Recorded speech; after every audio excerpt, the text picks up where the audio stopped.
Jai Bhim everyone. We all know what is happening in our nation today.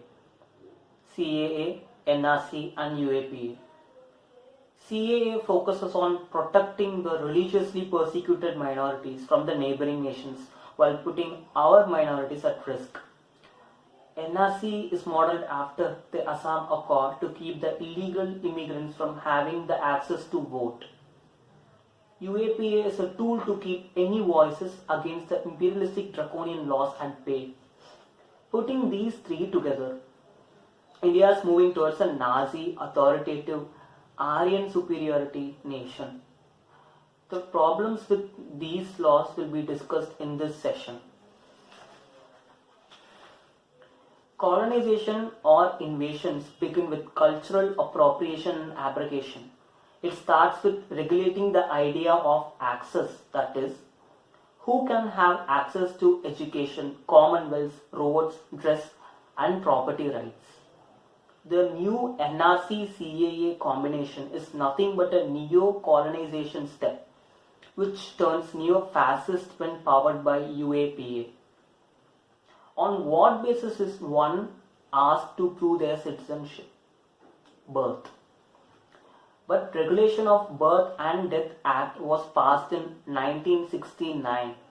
What happens to those who were born before that? And also, births at many places happen at home. Only in recent times the registration spaces and hospitals are accessible to common folks. What happens to those people? They'll be filed under D, the doubtful category. The doubtful category people won't be given the voting rights, thus making the core idea of NRC-CAA is to render people voteless who does not align with their ideology, to enjoy the majoritarian Hindu vote bank. Even if those people have the documents, the minorities, the marginalized have the documents, the recent riots and pogroms all over India against Dalits and Muslims tells us that the certificates and proofs of citizenships are systematically destroyed to push them to detention camps where they'll be working as cheap laborers. Say another issue is with the Elam Tamils issue. The CAA clearly mentions that it focuses only on religiously persecuted minorities.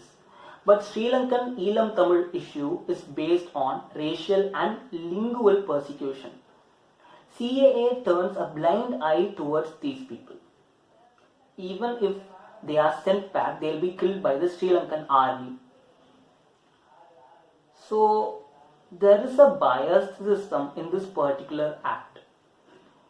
Is it only this? No. The LGBTQIA plus community is also affected in this. The transgender are usually abandoned by their families due to the transphobia and the pride factor. Their official documents are desecrated.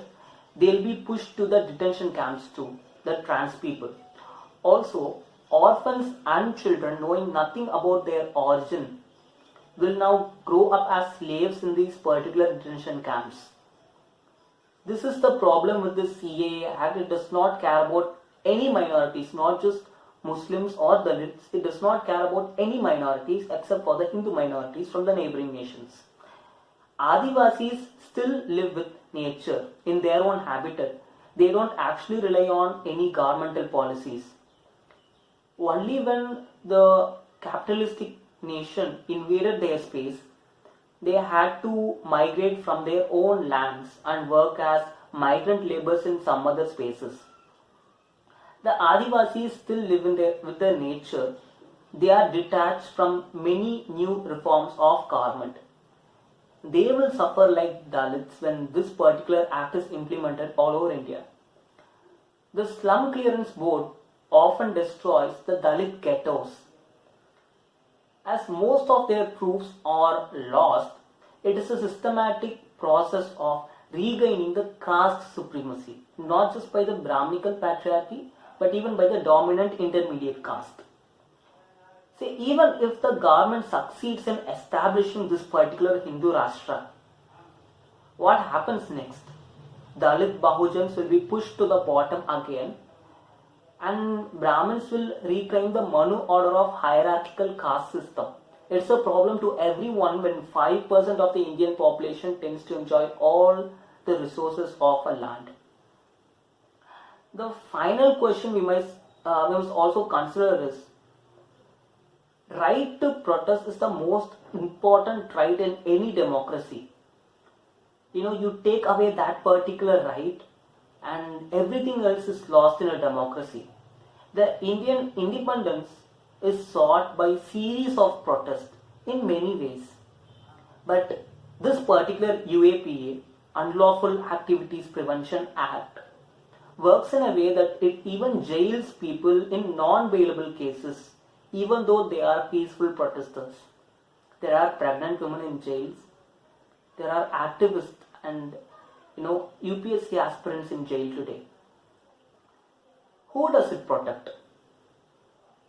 Like all these three laws, who does it protect? What is the motive? These are the flaws in these particular laws which we can cite now and then. But the core idea will always be the Brahminical patriarchy acting upon all of us in India. So unless we fight against caste in India, this goes nowhere. So thank you for listening.